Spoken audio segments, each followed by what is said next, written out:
Mayoral Memo with Matthew Dickerson from Dubbo Regional Council.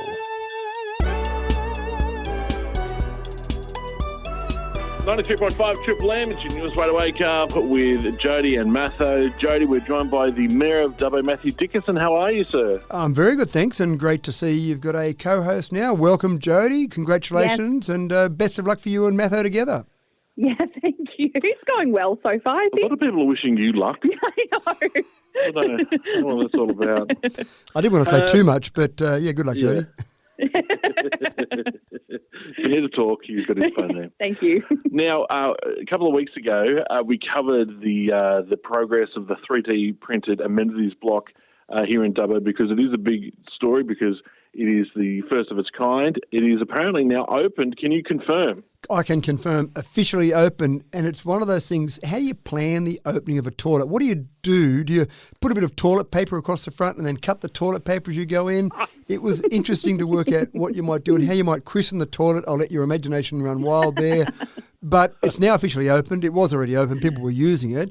But it's actually a big event. And the number of people we've had make inquiries, we've had ministers from the government come and visit, have a look at it. They see this as a solution potentially for the housing crisis.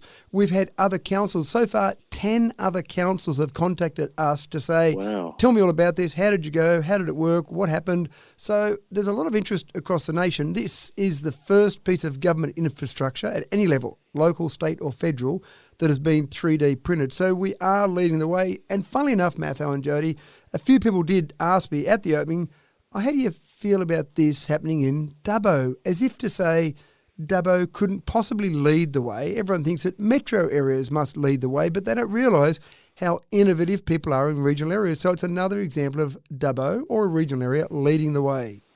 Yeah, of course we're leading the way. What a Yeah, ridiculous thing to say. for the future. And coming up in the next few weeks, something that everyone kind of gets a little bit weirdly excited about is, is the curbside collection. Often called the largest swap meet in the city.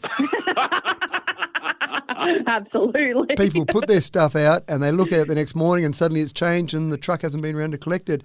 One of the problems that we do have with curbside collection, though, is people do put their stuff out really, really early, but it looks a bit untidy during the whole process. So we've broken the city up into 7 different zones. I want to say the city, that includes Wellington and some rural areas. So we've got 7 different zones. I won't go through all those. They're all on the Your Say website. And you've got different collection dates. So the first collection date is Southeast. That starts from the 9th to the 13th of October, and it goes right through till the end of November. So it's a couple of month period there. But we are saying to people this time around, please don't put your items out any earlier than a week before the date for your area, just because we don't want the city to look untidy. All these people coming through to look at our 3D printed toilet, we want to make sure we keep the city looking tidy. And it is limited to the equivalent of a box trailer load of rubbish. And one of the things we're having a problem with is mattresses. I didn't realise people went through mattresses so much, but we're saying you can't put out more than 2 mattresses because some people are putting out a lot of mattresses, and that creates a bit of an issue for us. So no more than 2 mattresses, no more than equivalent of a box trailer load of rubbish, and no more than a week before, please. Okay, you heard it here first. Make sure it's a box trailer and no more than 2 mattresses. I don't know who's got more than 2 mattresses. I know. I don't know what you're running there, but I don't want to know about it. Anyway, that's for the authorities. And yesterday was an anniversary for Dubbo, and you've opened up some awards for it. Well, the 23rd of November 1849 was the Gazettal of Dubbo as a village. So on the 23rd of November each year we celebrate what we call Dubbo Day. And it's really a chance just to pat some people on the back and say, well done, you're making a good contribution in Dubbo.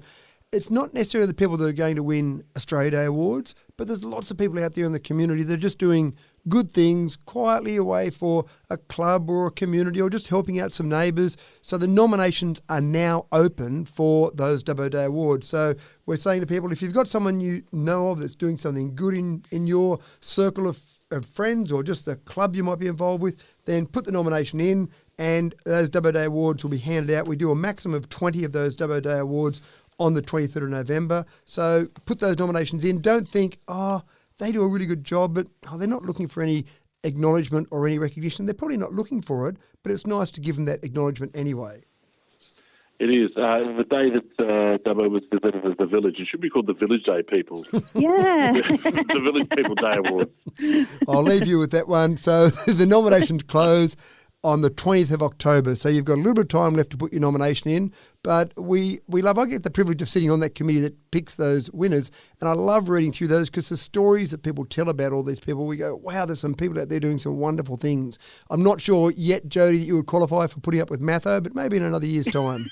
I think it's more of a carers award. Maybe.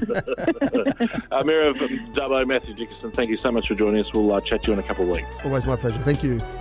Thank you.